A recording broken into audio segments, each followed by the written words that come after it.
welcome back to Triple C Media. What I wanted to do was get y'all a part 2 video of the Florida Highway Patrol Mustang. I must say it really turned out pretty nice. You know, overall I didn't expect it to turn out this good. With it being sitting that long, I wasn't sure about the paint and everything. It's a really neat car, and you know, part of history like it is. I really like the car. What I'm gonna do is I'll show you it, and it's got the paint on it and stuff. If you would, drop your opinion in the comments. Like I say, I can take the spray paint off of the car. It wouldn't be too hard. It's just some people like it original, some people don't. I'm like 50-50 right now, not real sure what to do. A lot of people recommended non-acetone, like the fingernail polish remover or fingernail paint remover, but with non-acetone in it. And I tried a little spot on the car and it took a little bit off of it. But just let me know in the comments and tell me what y'all think, because I can take it off or I can leave it. You know, I'm like I say, I'm 50-50. I like it both. Either way, the car is still going to be a really, really neat car. So what I'm going to do now is I'll go ahead and flip the camera around and show y'all a little bit more. Here she is. I hope you like the way she turned out. I can say I'm very extremely happy with the way it turned out. I did put some 93 Cobra tri-bar wheels on it because it had the factory Stillies with gator backs, and I didn't want to take the gator backs off just because that was original to the car. So what I did is I found a set of these with some Nittos on it, just so that way I can drive the car around. I still have the Stillies with the hubcaps and the gator backs and all that stuff on those wheels. I'm just keeping them in storage for now, just because I hate to pull them off and throw them away. You know what I'm saying? I'd like to keep it as original as I can, where I can put the stuff back on it. But as you can see, I left as much as I could from the originality of the car still on it.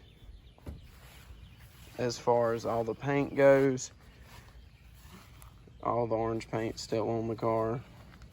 Let's see here. Let me get another angle for y'all to see it out. The car truly did come out well. I was surprised that the black paint and of course the tan was still pretty good on it. But overall, you know, a little bit of polishing and stuff. The front bumper does have, I'm not sure if it's like chips or where the paint came off or what's going on with it, but you can see it all on there. Once again, wasn't really worried. It's kind of an original one. You know, if I was going to get it painted, that's one thing, but I think I'm going to leave it the way it is, just because, you know, at the end of the day, it's original. You know, it still has everything on it that was on it when he bought it from auction in 1990. You have to excuse some of my wires I got laying around for. I was going to put some equipment in. I got the VASCAR and some Motorola stuff and everything like that, but overall it's pretty clean. Some of y'all SSP guys may be wondering what's the deal with the halo seat that's in it. From what I've been told, when he bought it in 1990, he said that they used the car for spare equipment in the floorboard. You know, they would set some stuff in there. I don't know if they had radios or what they had in there, but you can see where the two seats don't match. It's kind of got me questioning, because I can tell they definitely just went to the junkyard and got the seat, I guess, out of a car or something, because it's not nothing special. Wish I had the other seat, but also, if you know anything of what may have been there possibly, if you would, leave a comment and just kind of tell me what you may think it may be, because if it was, which he said, you know, 100% that it had some equipment in it. So if I could figure out what that was and put that back in there, that'd be pretty neat. But like I say, you know, that's part of history that's probably been lost by now. But still has its lot number and bid number on the window. I didn't want to take that off. I thought that was pretty neat. But yeah, once again, like all this orange, I can take it off. I mean, it'd be a little bit of a job, of course, but you know, if it looks better, that's one thing, which it'll definitely look better, but it kind of gets rid of the originality to it. Let's see here. Show you underneath the hood. I ain't really had time to clean underneath the hood as much as I'd like to. let's see here. All right, there you can see it. Yeah, it's pretty dirty, I'll admit it. I did put a new belt on it, fuel pump. I put a new gas tank in it, coil, and spark plugs. And believe it or not, it fired right up. I can't admit it. These things run really good after they've sat for so long, but I do have this piece that goes here. It's just I got tired of checking the carburetor, pulling that off and putting it back on, and it kept coming loose on me, so I just kind of took it off. But it's definitely a neat little car. You know, you don't see this stuff no more. And you can see, I've always been told that Florida put the black paint on it themselves, which I thought was a little crazy because, as you can see, there's definitely more black than tan. But, you know, I guess that's how they did it, because you can see around the hood area where it's got some tan coming through on it. Definitely see, you can even see it on that, and it's a little thin right there. But that was something they supposedly did. Of course, the buck tag's in there. Not that one. Oh, that one down in there. But anyways, yeah, and if you're wondering what the orange is, that's where my radiator started overflowing. But like I say, I got to clean it up underneath there a little bit more. But yeah, supposedly they had the black painted on these cars, which was pretty odd. I guess they came in just fully tan and then painted the black. And as you can see on the back here, where they two-toned it at, you do have some tape on there. I have seen people restore these cars and not put the tape, but I mean, you know, like I say, everybody does their own thing, but I feel like that would be kind of the thing to do.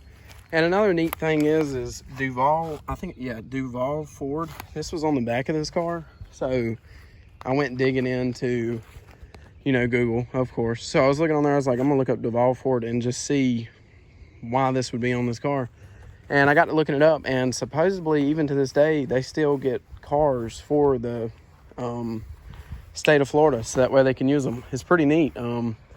So I'm assuming that's the original dealership they ordered this car through, and then they got it in and painted it up and put decals on it, I guess. I don't know, but if I was going to take a wild guess, they didn't just put that on there for no reason. It's got to be with the dealership it came from. I would say, let's see here. I really don't know what plan I want to go with this car, but I think the way it's sitting right now, I'm definitely happy with it. Like I say, I don't think it could have came out any better than I had imagined. A lot of these 4Eyes cars, paint didn't really hold up anyway, so of course I'm guessing that's single stage, because I've definitely seen usually 2-stage starts peeling a little bit of clear coat, but you know, I'm sure everything's different according to whoever painted it that day. Another neat thing I found in the car when I got in the back seat and I was looking under the carpet, and I found a top to a paint can that said FHP DSO on top of the paint can, and it looked like this, like a sample lid that they would get some trash out of their gun with or something, and they just left it in the car. Not 100% sure why that is. I guess they just left it laying in there. But what I'll do is I'll show you a picture, or not a picture, I'll throw in a video of the can and all the documentation I got behind the car. I have everything for it, all the way down to when he bought it from the auction.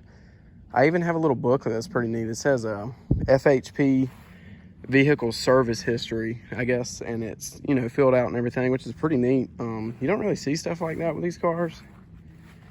It's not an everyday thing, but you know, and it's a true 65,000 mile car, you know. I mean, granted, the orange paint on it don't make it look like that, but it is signed off by the state of Florida stating it. So, you know, and judging by the interior, I believe it to be true. I did order me some little antennas to put on it, just because I like the look of them. It was one of them things. I think it would be neat to get a Jet Sonic light bar for it, but once again, it's kind of as is in auction condition, so I kind of hate to be putting it back together. Plus, another thing about taking the orange paint off I've wondered is, if I do take the orange paint off, technically, does that mean then I have to cover it when I'm driving it down the road, or can I leave the orange paint and pretty much get by with it? So you're welcome to leave a comment and tell me what you think on that part of it. But, you know, it's just one of them things. It's a neat car at the end of the day. And if you did enjoy the video, make sure to just leave a like and a subscribe. I'd really appreciate it. Definitely going to keep y'all updated on this car just because it's so neat. And there's a few car shows I'm going to end up taking it to, so people that's seen the videos can see the car. It's definitely something you don't see every day, especially just, well, even in today's time, finding a 4eyes coupe car and a 4-cylinder is good. Finding one in a 5.0 is like a unicorn, and finding one in a police car is like a diamond, I guess you would say. I have no clue, but it's pretty neat. It is. And what I'll do is here in a minute, I'll go in there and I'll make some film of the documentation I have on the car. Let me step back and show y'all one more glance at it before we get off of it. There you go. Alrighty, well, let me go ahead and switch that over. Just wanted to throw a little video in there of it running so that way y'all could see it.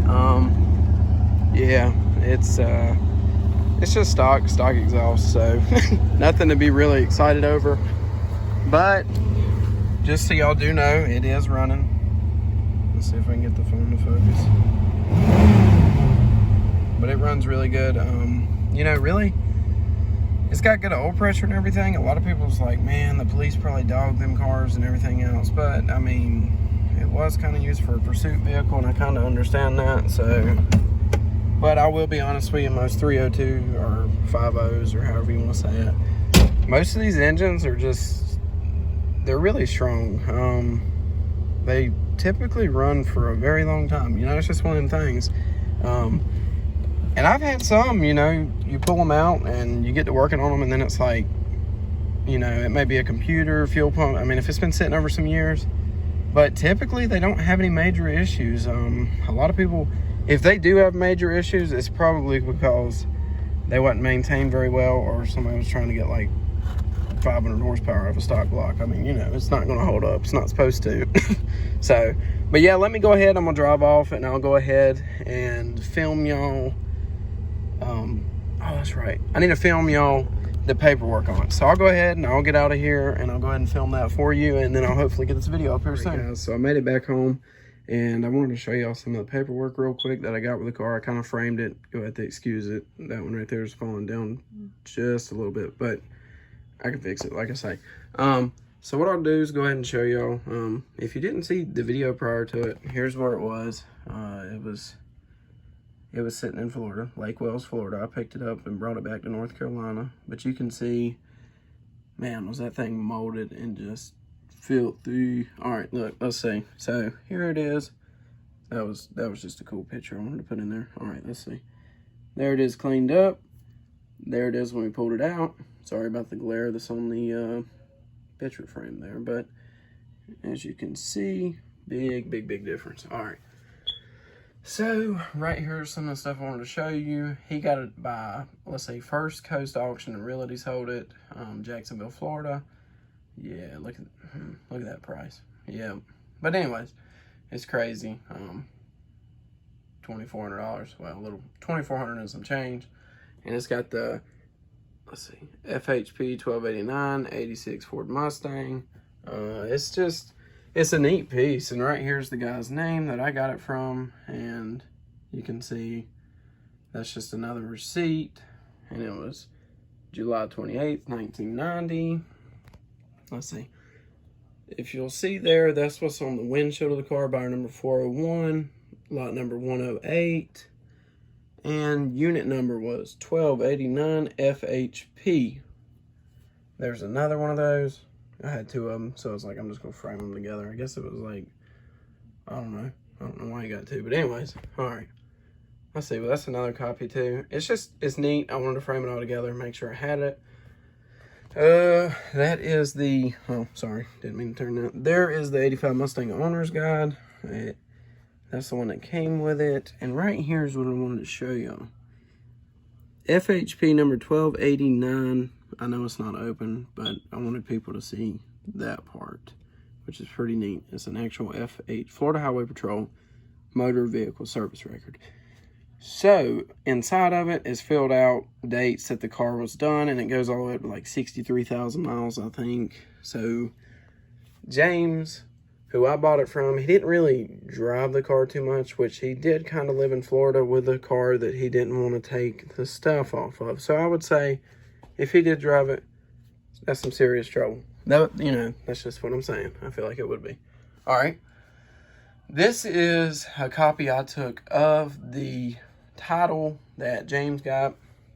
I took a copy of it, and if you'll look up here, right there, the C means it came out of Troop C. And what was that? Dadgummit. I don't know if that's Tampa or not. I can't remember, but I looked it up. It was Troop C, Unit 1289. As you can see, police car, and all that. 85 model, Department of Highway Safety and Motor Vehicles, Tallahassee, Florida, which is pretty neat. Date of issue was 10/25 of 85. Then down here, this is what he got. This is the odometer disclosure. It has the miles on the car, 65,000, which I'm guessing, it's got 65, like 560 now, so it really wasn't driven at all. But here's where they signed off on it, stating the title was, or the odometer was, reading the right thing.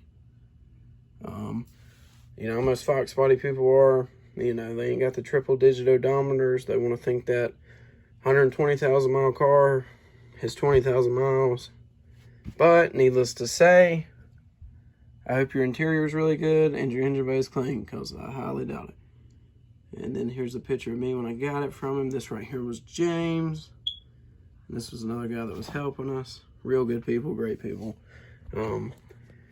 He's definitely old school. I think he was 85 years old, if I'm not mistaken. Real great guy, though. You know, he said he wanted to fix the car up one day, but I mean, time gets the best of you sometimes, and I totally understand that. But, you know, it's definitely in good hands. I just want to make sure that the car, you know, I'm not saying I'm going to keep it forever, but I want to make sure it stays in good hands. You know what I'm saying? That's why I'm in between. I'm like, should I take the paint off or leave it in auction condition? Do I find me a seat, or do I leave the seat in there where it's two separate seats? Or do I pull the seat out and figure out what equipment went in the car? I mean, there's so many possibilities I could go with this car, but if you know what I mean, seems like most SSPs nowadays are getting full paint jobs, full everything done to them, and I just, you know, I don't want to be like everybody else. I like to be different sometimes. So I'm thinking about just leaving it the way it is, but, you know, the right amount of people think it needs to be, you know, take the orange paint off of it. That's one thing, you know. You know, it's just, it's one of them cars that most of the cars I own I like to work on. It's one of them cars that you can't really work on without messing something up. You know what I mean? Because it is kind of a collector's car, and I get that. You know, I like collector's cars. They're cool and all, but as for me, I like cars I can enjoy and maybe tinker on a little bit here and there. But if you did like the video, make sure to leave a like and a subscribe. Definitely gonna try to keep content coming in. I'm trying my best, you know, working and everything. It makes it a little bit tough, but I will keep y'all updated on certain stuff. I do enjoy buying and selling cars, or not, you know, different FOXBODYs or this and that. I just like to piddle a little bit, and that's what it's about. I think everybody in the FOXBODY community can admit that if you're into FOXBODYs, you've definitely owned more than one. That's just how it is. I don't know what it is, but that's how it is. I gotta admit it. Nobody can just own one FOXBODY. Or they may own one now, but they maybe have went through like 20, 25 FOXBODYs. It's just one of them cars. They're really neat cars, but like I say, if you like the video, make sure to keep updated with me. I definitely want to make sure y'all still can check me out and everything, and I truly appreciate it, and I hope you enjoyed the video.